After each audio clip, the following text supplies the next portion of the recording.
Ei, câmera, aonde você vai? Espera aí. Professor!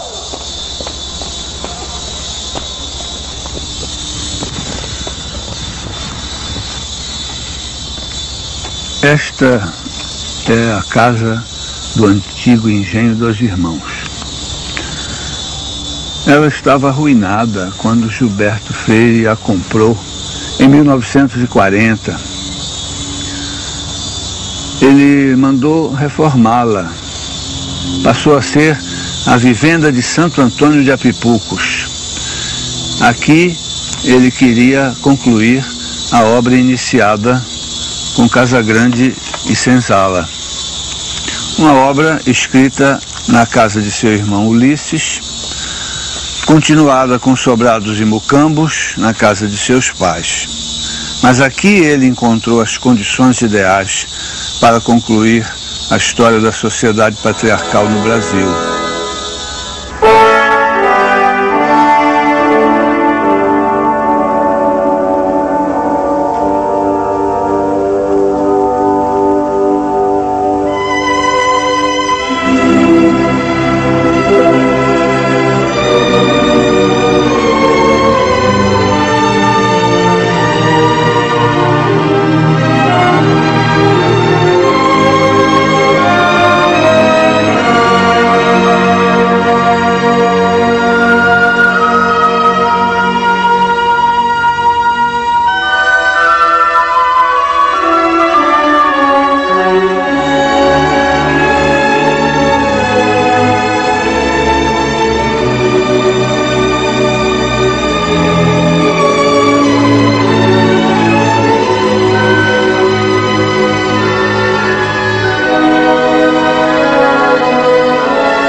Freire se filiava a uma família espiritual de gênios que gostavam de falar de si mesmo. Através dos prefácios, ele se explicava, mas se explicou também através de depoimentos como este. Eu venho procurando redescobrir o Brasil. Eu sou um rival de Pedro Álvares Cabral. Senhores ouvintes da Rádio Sociedade, acaba de ser publicado neste país uma obra que já nasceu clássica.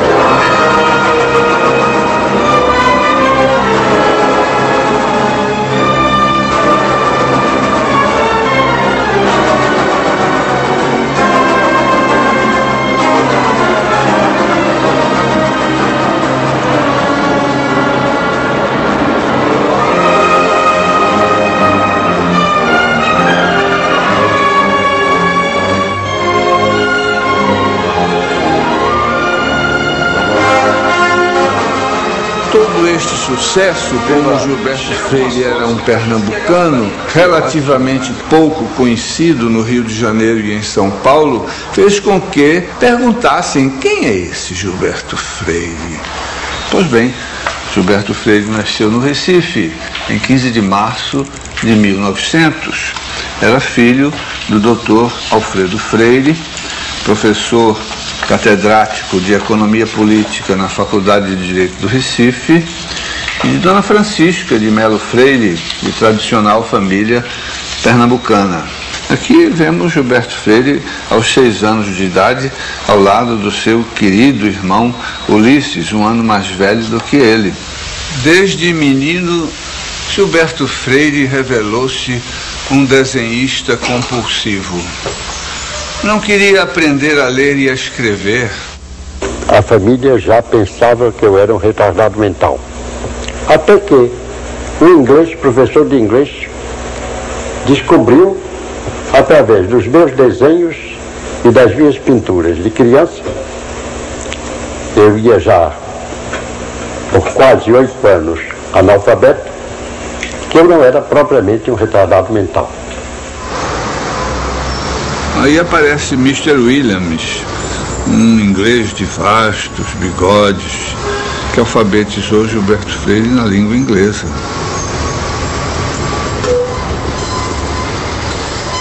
Depois sua família o matriculou no colégio americano Gilres, hoje Colégio Americano Batista. Que este foi o primeiro colégio do Recife a completar o ensino de humanidades com o de educação física, dentro daquele princípio latino mens sana in corpore sano.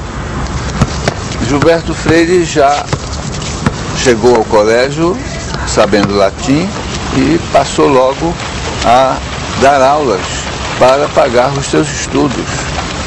Ao mesmo tempo, como que prenunciando sua atividade de escritor, fundou um centro de estudos literários e um jornal chamado O Lábaro. Lia muito, paralelamente às aulas. Leu, nesta época, a biografia do Dr. Livingstone, um missionário na África. E, influenciado por esta leitura, pensou em ser missionário batista na Amazônia.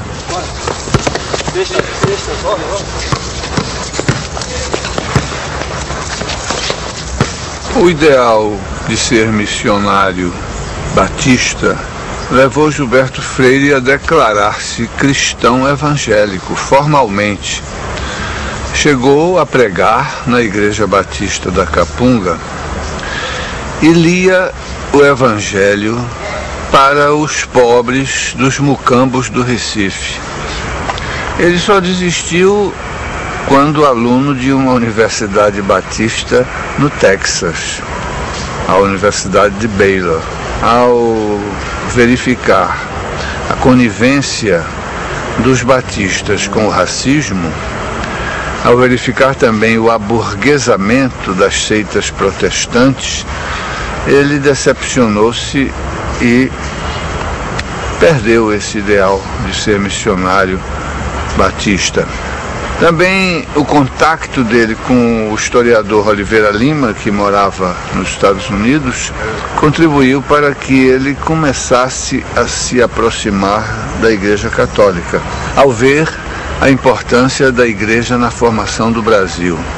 Mas nunca declarou-se católico, como se havia declarado menino cristão evangélico. Sempre disse que admirava a Igreja, mas não tinha ânimo de entrar nos templos, ficava sempre no sereno.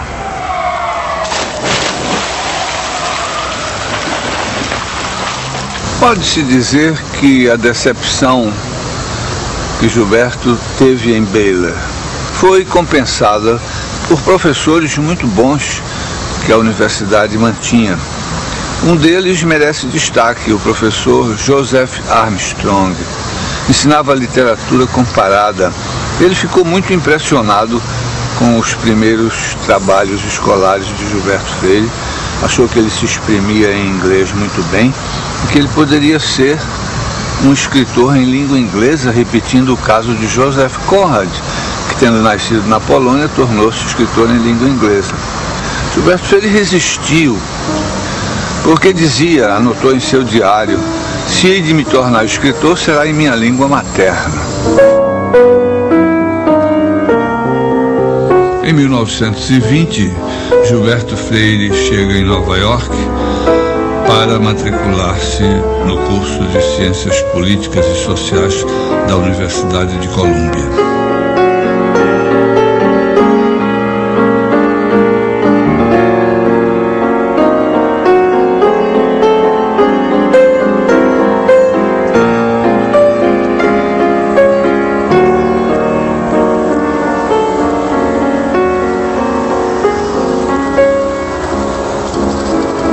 Vamos, eu já estava te esperando. Vamos entrar.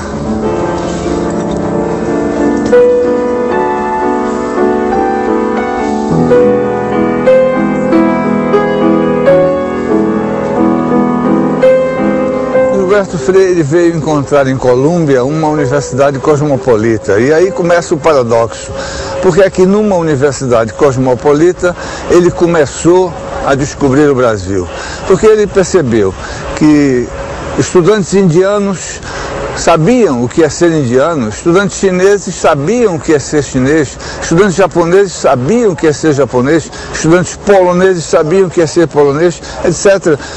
E ele não sabia o que era ser brasileiro. Ele vinha cheio ainda de preconceitos sobre a formação do Brasil, principalmente sobre os efeitos da mestiçagem em nossa formação. E aqui ele descobriu o que é ser brasileiro.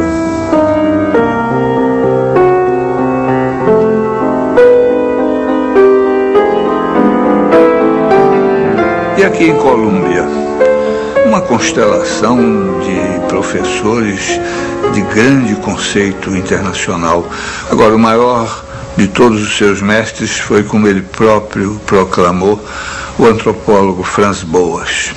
O mestre que mais influiu sobre a minha formação antropológica foi o grande judeu alemão Franz Boas.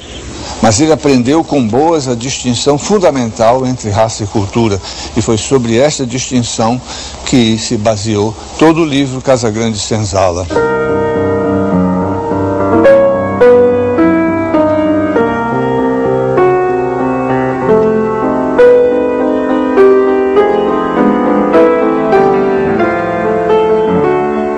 A vida de Gilberto Freire em Colômbia não se limitou às salas de aula, nem aos laboratórios, nem às próprias bibliotecas.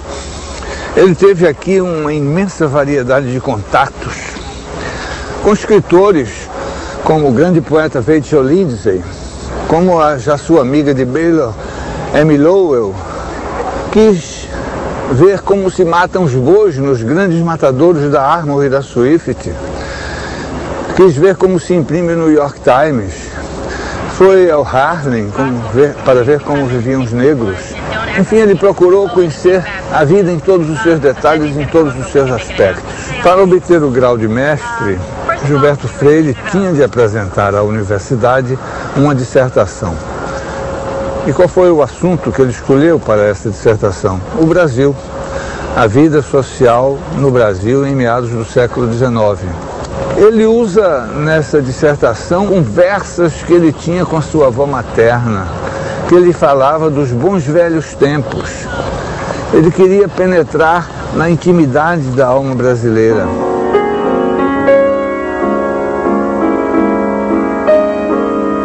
Eu acho que o que Gilberto Freire mais amava nos Estados Unidos era a sua literatura, seus grandes poetas. Ele absorveu de Whitman e de Lindsay o estilo enumerativo e de Amy Lowell o imagismo.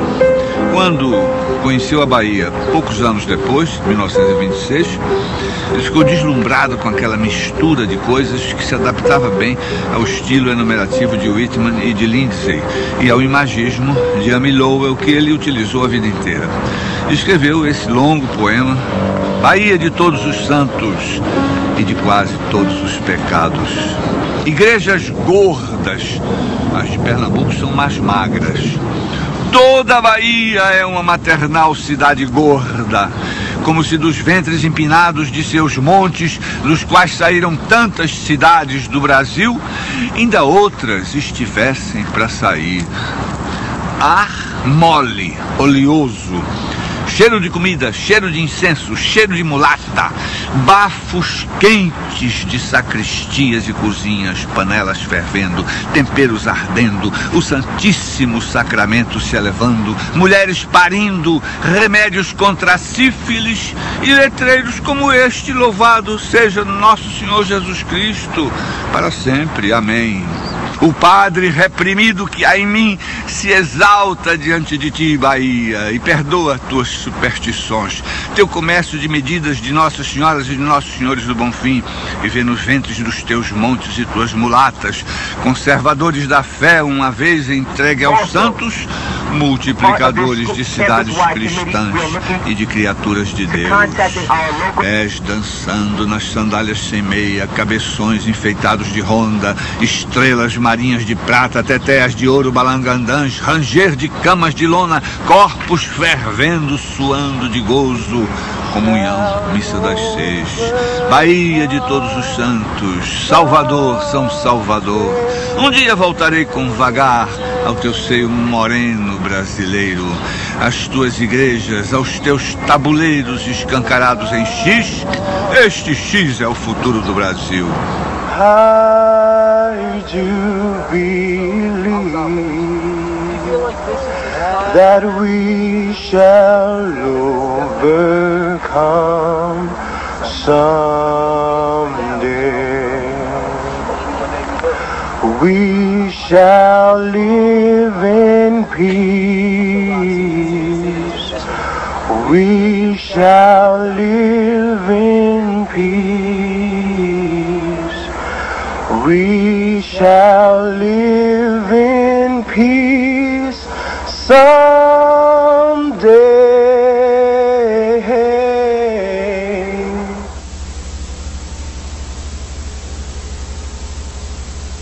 Gilberto Freire graduou-se em Colômbia com uma dissertação que foi logo publicada por importante revista americana. Mas não quis esperar pelo diploma, que lhe foi enviado excepcionalmente pelo correio. Veio fazer o périplo europeu, Oxford, Paris, Berlim, Nuremberg, Munique, mas ele demorou-se principalmente em Oxford.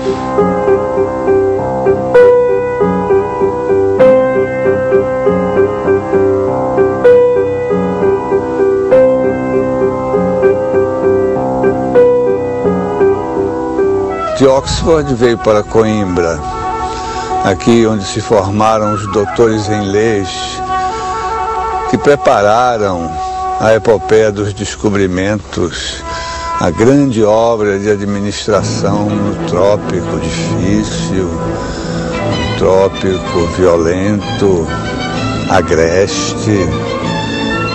Mas os portugueses venceram e criaram no trópico uma grande civilização.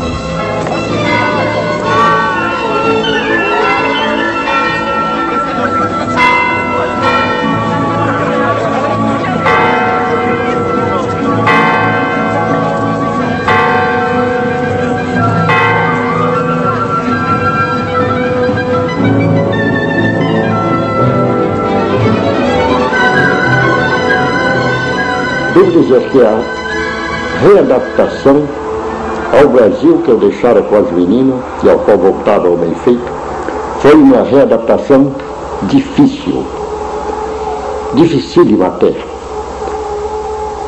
Senti-me por vezes mais estrangeiro no Brasil do que jamais me sentira estrangeiro em outros países.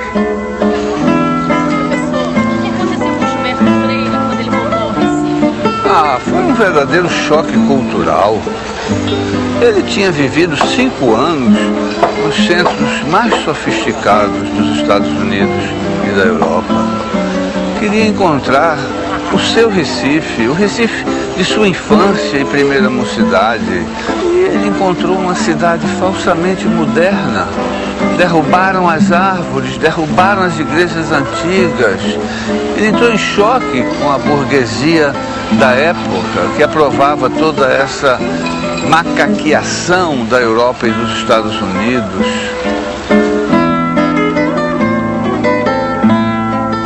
Não a Veneza americana, não a Mauritius dos armadores das Índias Ocidentais, não o Recife dos mascates, nem mesmo o Recife que aprendi a amar depois, Recife das revoluções libertárias, mas o Recife sem história nem literatura, Recife sem mais nada, Recife da minha infância.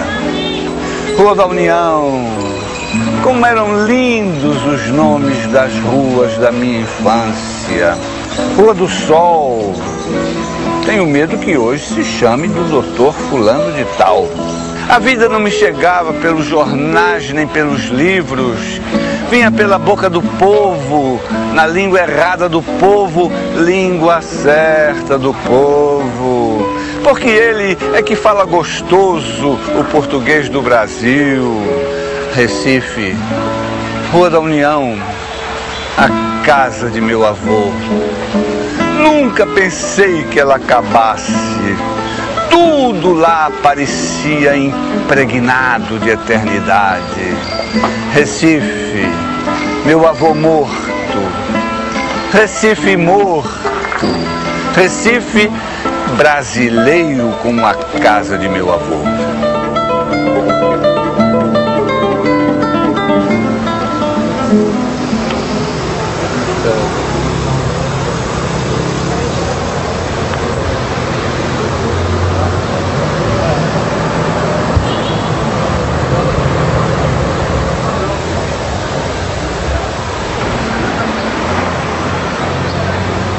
Em 1918, já estudante em Baylor, ele iniciou sua colaboração semanal no Diário de Pernambuco, com artigos numerados e o título genérico da Outra América.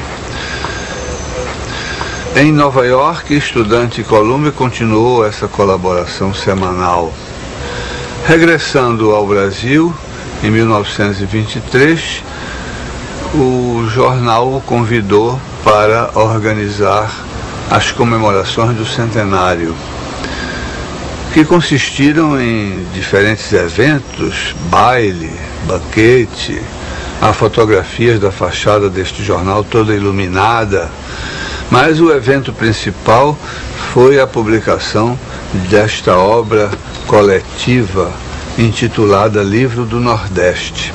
Contemplou todas as áreas do saber: a agricultura, a pecuária, a indústria, o comércio, a pintura, a música, a literatura. Gilberto, além de organizar o livro, ele escreveu a apresentação, escreveu todas as notícias dos autores de cada ensaio e as legendas para os Bicos de Pena de Manuel Bandeira, pintor.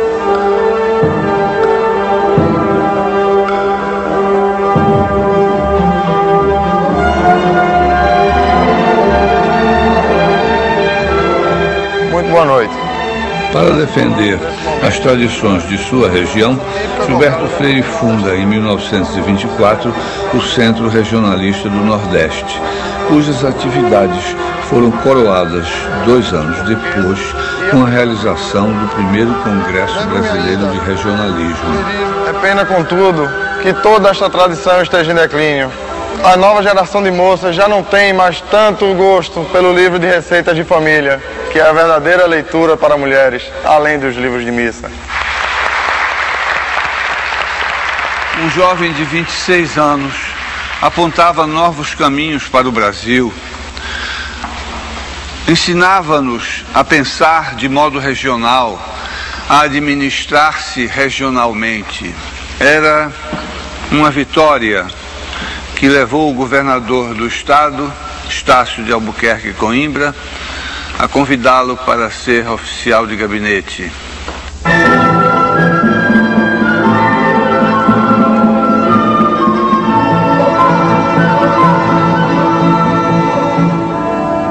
Com a Revolução de 30, o governador Estácio Coimbra é deposto e segue para o exílio.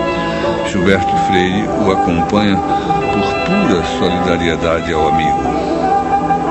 Eu sofri exílio quando exílio existia mesmo, passei fome, né? Tive momentos amargos. Era muito difícil a vida de um exilado nos anos 30, mas de qualquer maneira ele vinha a esta livraria olhar com olhos pidons para os livros que não podia comprar. Vou te contar um segredo em relação a livros. Gilberto Freire não gostava de Fernando Pessoa.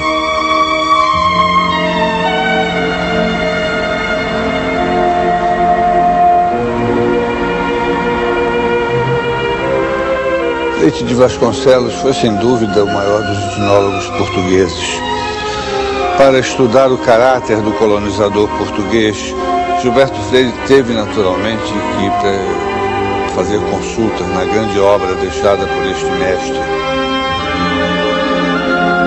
Nos arquivos, nos museus e nas bibliotecas de Lisboa, Gilberto Freire encontrou as fontes de que necessitava para escrever a obra na qual já vinha pensando. Como disse José Lins do Rego, se a Revolução de 30 causou algum bem ao Brasil, foi de proporcionar a Gilberto Freire que escrevesse Casagrande Senzala. Bem, foi um grande prazer para mim, prazer intelectual, prazer pessoal, prazer até físico, escrever Casagrande Senzala. O livro estava de tal modo dentro de mim, pedindo para ser um livro, que deu-se uma verdadeira euforia entre o trabalho e o autor.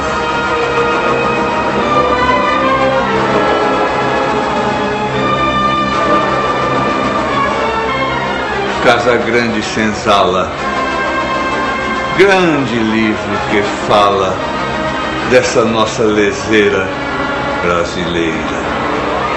Com fuxicos danados e chamegos safados, de molecas fulôs com senhores. Se nos Brasis abunda ginipapo na bunda, se somos todos uns octoruns, que importa? É lá desgraça. Essa história de raça, raças más, raças boas, disso boas. É coisa que passou com Francil Gobineau, pois o mal do mestiço não está nisso. Está em causas sociais de higiene e outras que tais. Assim pensa, assim fala Casagrande e Senzala. Foi o livro de ciências sociais que teve maior número de edições em línguas estrangeiras. Casagrande Senzala apareceu pela primeira vez em língua espanhola, numa edição argentina de 1942. Na mesma língua, ela viria a aparecer muitos anos depois na Venezuela, nesta coleção Biblioteca Ayacucho, destinada aos clássicos das literaturas hispano-americanas. Em seguida veio a edição americana. Sucederam-se outras edições em língua inglesa e uma edição de bolso, pocketbook, em 1964. A última edição americana é da Universidade da Califórnia, em Los Angeles, em 1986. Vieram em seguida as edições em língua alemã. Em língua francesa, Casagrande Senzala foi sendo promovida dentro da editora Gallimard de uma coleção para outra. Começou em La Croix du Sud, coleção dirigida por Roger Caillois, destinada aos clássicos latino-americanos. Foi em seguida promovida para a Bibliothèque des Histoires, destinada já não apenas a clássicos latino-americanos, mas clássicos do pensamento ocidental. E finalmente teve a glória de chegar à Collection Tel, na qual são publicados os grandes clássicos antigos e modernos, desde Aristóteles, Xenofonte, passando por Friedrich Nietzsche e outros grandes, Augusto Comte e outros grandes pensadores modernos. Outro grande mestre francês, Fernand Braudel, que já havia escrito sobre a obra de Gilberto Freire, sugeriu ao editor Einaudi, de Roma, que publicasse o livro em italiano. E ele próprio, Braudel, prefaciou a edição italiana de Casagrande Senzala. Nos países do leste europeu, o livro apareceu em húngaro e apareceu em polonês no mesmo ano. Pelos críticos mais compreensivos, foi uma nova perspectiva de história, não apenas de história brasileira, mas de história em geral. Eles compreenderam que Casagrande Senzala trazia uma nova perspectiva de história humana. E tudo isso levou instituições internacionais e governos estrangeiros a premiar Gilberto Freire com medalhas, distinções e condecorações. Uma das mais importantes foi o título de Cavaleiro Comandante do Império Britânico, que lhe foi dado pela Rainha Elizabeth II. Esse título daria a Gilberto Freire o tratamento de ser que ele, entretanto, nunca utilizou. Várias universidades brasileiras e estrangeiras conferiram a Gilberto Freire o grau de doutor honoris causa, mas seria a sua alma mater, a Universidade de Colômbia, que haveria de antecipar-se a todas. Ele recebeu este grau honorífico aqui na Catedral de São João o Divino.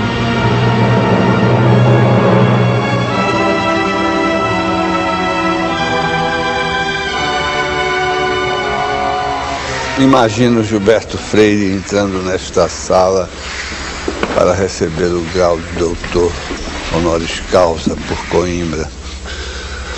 Mas por que ele amava especialmente Coimbra?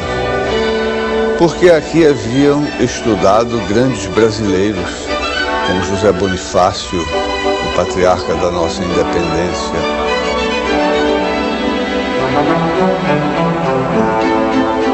Durante muitos anos, ele aqui esteve na presidência do Conselho Diretor da Casa.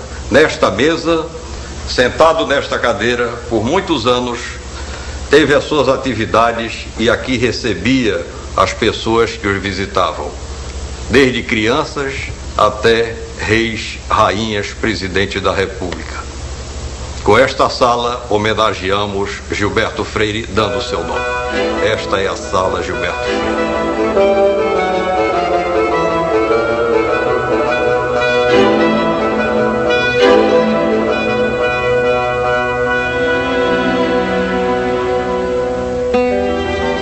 Foi uma influência, a de Gilberto Freire, ao mesmo tempo duradoura e variada. Duradoura porque, tendo se iniciado nos anos 20, com o seu ideário regionalista que suscitou todo o romance nordestino, ela intensificou-se naturalmente depois de Casagrande e Senzala e continua após a sua morte, atingindo várias gerações de escritores, de pesquisadores, de cientistas.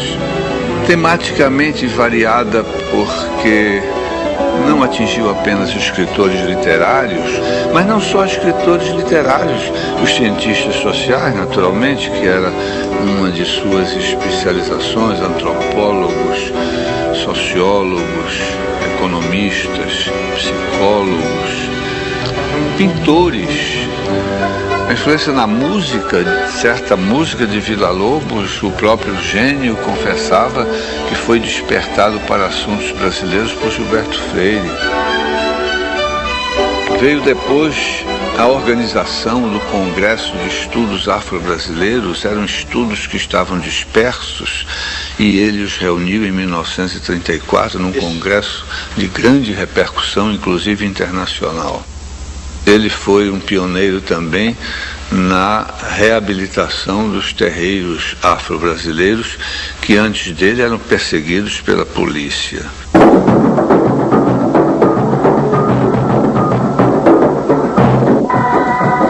Sempre menciono o Pai Adão como um dos maiores amigos que tive na vida. Almoçava, jantava com ele, passava dias com ele na sua maior intimidade. Fui até, posso dizer, um pouco seu confidente.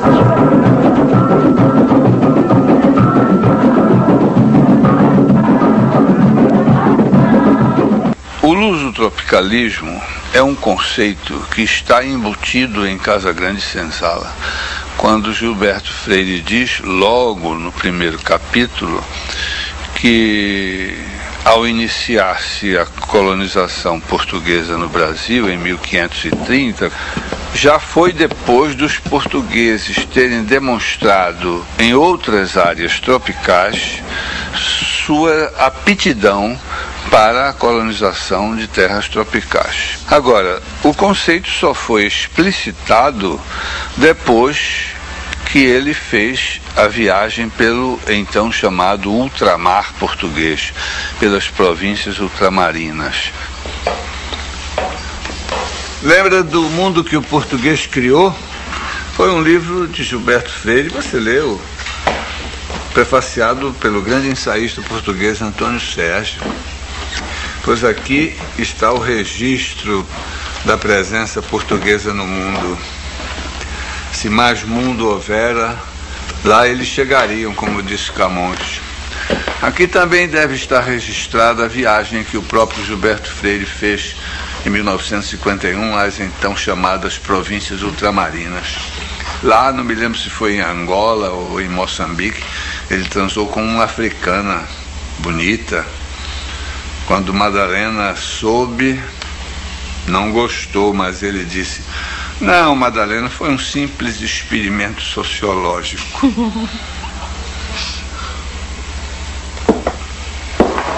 Quem foi que descobriu o Brasil? Foi seu Cabral,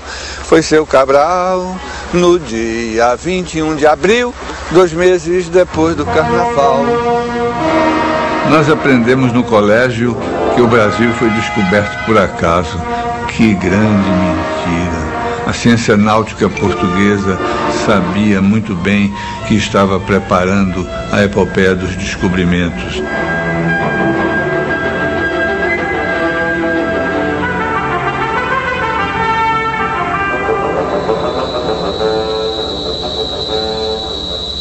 Meus pais se conheceram no Rio de Janeiro, onde a minha mãe estudava educação física. Ela era muito moderna para a época. Para ele foi amor à primeira vista. Ela não se achava preparada para casar com um homem importante. E como é que uma atleta vai casar com um homem importante? Mas ele enlouqueceu. Foi aí que Santo Antônio entrou em ação. Promessas de Santo Antônio. Em 2 meses e meio estavam casados. Casaram no Mosteiro de São Bento, no Rio. Ele adorava um beijo. Oh, como ele gostava, as ioiocas, como ele chamava, as beijocas, eram as ioiocas. Era um pai-avô. As punições ficavam por conta de Dona Madalena. Agora, muito curioso da vida da gente também. Ele dizia assim, quando eu falava no telefone, já grandinha, passava muito tempo. Olha, eu não estou muito interessado não, mas sua mãe gostaria de saber com quem você tanto fala. Só há muito pouco tempo vi a dimensão da grandeza dele. A educação dele, acho muito avançada para a época. Eu não me senti reprimida em nada. Sempre chamamos ele de você. Agora, sempre que possível, nos levava para viajar. Isso sim, ele gostava de andar com as suas crias debaixo do braço. Isso, ele dizia que se aprende viagem, não tem livro que ensine. Ele era uma pessoa muito sedutora. Eu acho que ninguém que o conheceu, mesmo que não acreditasse nada do que ele escreveu, nada do que ele dissesse, mas como pessoa ficaria seduzida, que ele era de uma simpatia contagiante. É também muito generoso, ele nunca se furtou a ajudar as pessoas no tropical. Só uma coisa que ele era muito inglês, nos horários. Ninguém marcasse hora com ele, que não cumprisse horário, porque ele cumpria todos os horários. Ele nunca se acostumou com o horário ibérico, ele era um horário inglês. Estes canaviais existem desde os começos da colonização. Mas foi Gilberto Freire quem fez a invenção do canavial, mostrando a importância antropológica e até poética dessas terras de Massapê.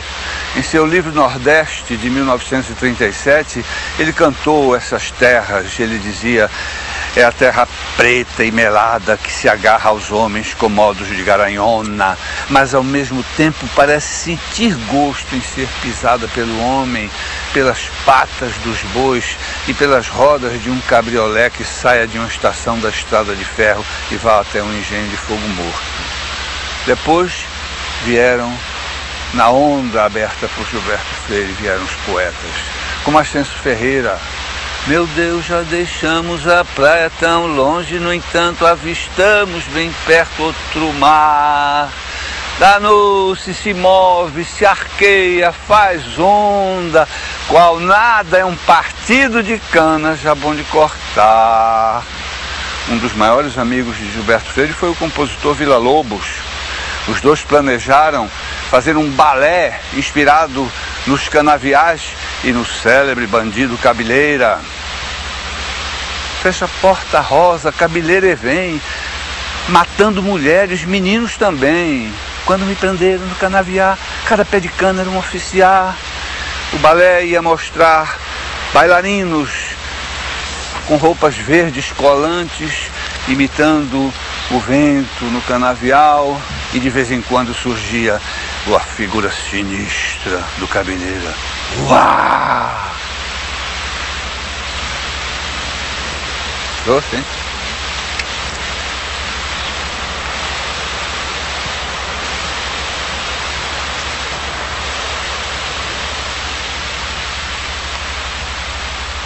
Um dos aspectos de Joaquim Nabuco que Gilberto Freire mais admirava era o Joaquim Nabuco reformador social, né? Porque o próprio Joaquim Nabuco se deu conta, depois da abolição, que o ato da princesa Isabel não foi suficiente. O que ocorreu é que nem o Estado, nem a Igreja deram ao trabalhador livre, ao ex-escravo, o amparo de que ele necessitava. E eles foram jogados nas cidades, e aí começou, pode-se dizer, a miséria brasileira, né? Morando em mucambos, sem alfabetização, sem assistência médica. E o Joaquim Nabuco deu-se conta disso. Então, Gilberto Freire o definiu como revolucionário conservador. Ele vinha do Império, sabia que no passado havia valores que deviam continuar e outros que deviam ser rejeitados. Mas era revolucionário porque ele queria fazer a reforma agrária nesse país. Gilberto Freire pôs Joaquim Nabuco até em sua novela Dona Sinhá e o Filho Padre. O Nabuco glorioso, desfilando pelas ruas do Recife, aplaudido pelos estudantes, pelo povo. E o Nabuco, homem simples, tomando banho de rio no Passarinho, em companhia de alguns amigos, todos naturalmente despidos e tomando a sua cachaçinha. E nesta seminovela de Gilberto Freire aparece até Joaquim Nabuco medindo o tamanho de sua piroca com a dos seus amigos. Outra coisa que aproximou Gilberto Freire de Joaquim Nabuco é que para ambos a cultura não tinha nada de sofisticado, de solene. Eles tinham uma cultura universal, mas nunca se desprenderam de suas raízes regionais e nacionais.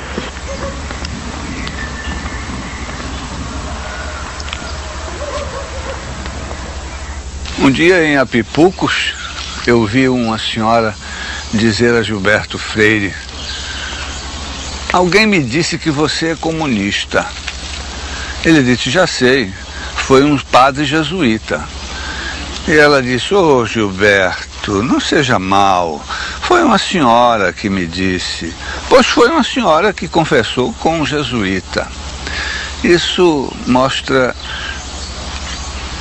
o clima de desentendimento que houve entre Gilberto Freire e os jesuítas aqui do Recife. Houve uma reação contra ele pelo simples fato de que ele elogiava o método franciscano de evangelização. Como você sabe, São Francisco de Assis nos mandou amar não apenas os nossos irmãos, mas aos animais, às plantas e até aos elementos da natureza, a água, o vento, né?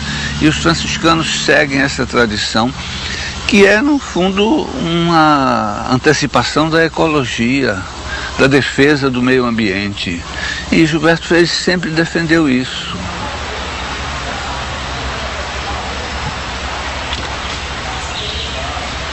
Quando eu vim morar nesta casa, Minha comadre Madalena Freire me disse: não vá morar em Casa Velha, Nery. Eu moro numa e sei o trabalho que dá. É umidade, é cupim, é mofo. Mas Gilberto respondeu: tudo o que ela disse é verdade, mas tem suas compensações morar em Casa Velha. Um padre veio aqui, um padre do mosteiro de São Bento, olhou e disse: isto é uma biblioteca cercada de gatos por todos os lados. E Gilberto, quando veio pela primeira vez, logo se deu conta deste livro, O Gato e o Homem, e disse: nesta casa o homem não tem vez. Um gato enorme e o homem desse tamanho. E ele me confiou um tesouro. Eu quero mostrar a vocês.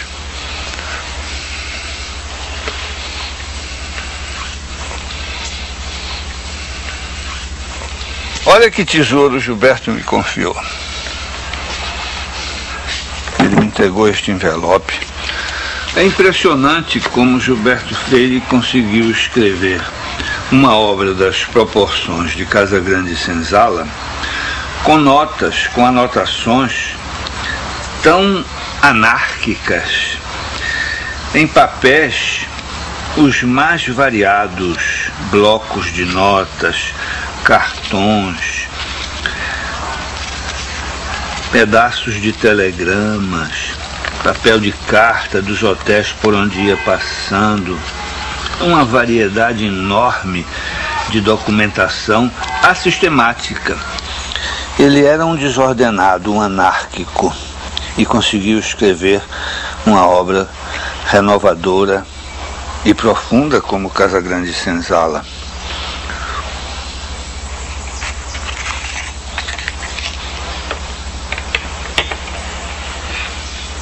Muita gente me pergunta como é que eu comecei a ler Gilberto Freire, como começou essa grande admiração que nos ligou. Foi o seguinte: eu concluí o meu curso ginasial, fui estudar Direito, e no curso pré-jurídico o professor Moacir de Albuquerque disse: vamos dar um curso de literatura brasileira. Agora, não é possível entender os autores brasileiros sem compreender o Brasil, né? E para compreender o Brasil, vocês estão intimados a ler Casagrande Senzala. Houve uma perplexidade em todos nós daquela geração que tínhamos ouvido falar, eu especialmente vinha de um colégio de padres, e que Casagrande Senzala era um livro imoral e herético, que Gilberto Freire era um subversivo, um soviético. Mas tudo aquilo só fez excitar a nossa curiosidade pelo livro, né? E essa leitura de Casagrande Senzala realmente foi importante para mim, porque eu, neto de uma senhora inglesa, meio racista, tinha vergonha do Brasil ser um país mestiço e vivia repetindo aqueles velhos clichês sem vez de portugueses, holandeses, estaríamos desenvolvidos. Mas o livro Casagrande Senzala equivaleu para mim a um tratamento psicanalítico, né? Então eu até fiquei, durante alguma fase da minha vida, bastante negrófilo, sabe? A obra de Gilberto Freire é muito mais extensa do que pensam alguns. Houve até quem dissesse que ele era autor de um só livro, Casagrande Senzala. Ora, ela é germinal. Ela é uma obra germen, ela é uma obra início, uma obra fonte.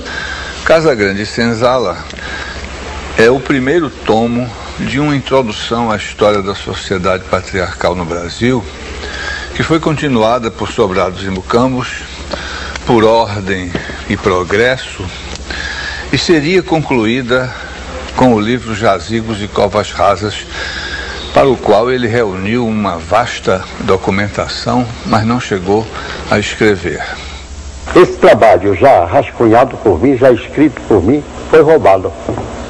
Além dessa saga da família brasileira, ele escreveu inúmeros outros livros, complementares ou não. Consegui tentar, no Brasil, viver não de emprego público, não sequer de magistério, mas de ser escritor. Os que completam a introdução à história da sociedade patriarcal no Brasil são ingleses no Brasil, um engenheiro francês no Brasil, Nós e a Europa Germânica, Aventura e Rotina, O Mundo que o Português Criou. Insurgências e ressurgências no mundo de hoje, onde procuro mostrar que há um mundo cheio de insurgências, de inovações e ao mesmo tempo um mundo cheio de ressurgências. Coisas que pareciam arcaicas estão reaparecendo como necessárias. Ao aparecer em 1933, Casagrande Senzala representava uma insurgência. Mas era algo de novo, uma verdadeira revolução. Depois ela entrou num longo processo de exegese através desses anos. Neste momento em que comemora-se o centenário do nascimento do seu autor, ela representa uma ressurgência. Ela está para o Brasil, assim como o Velho Testamento para a humanidade.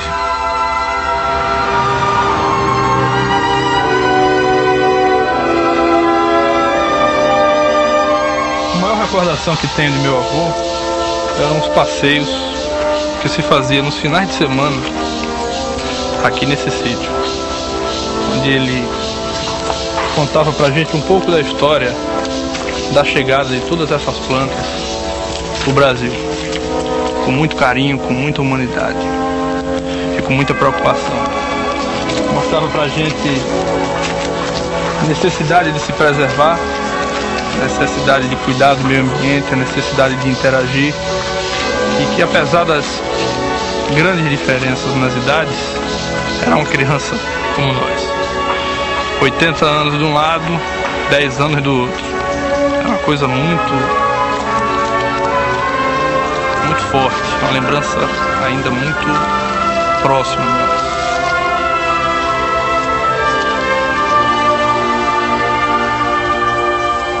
Em 1987, depois de uma longa existência dedicada às letras e à história social do Brasil, sentia-se que Gilberto Freire não passaria daquele ano. E no aniversário de sua querida Madalena, ele faleceu.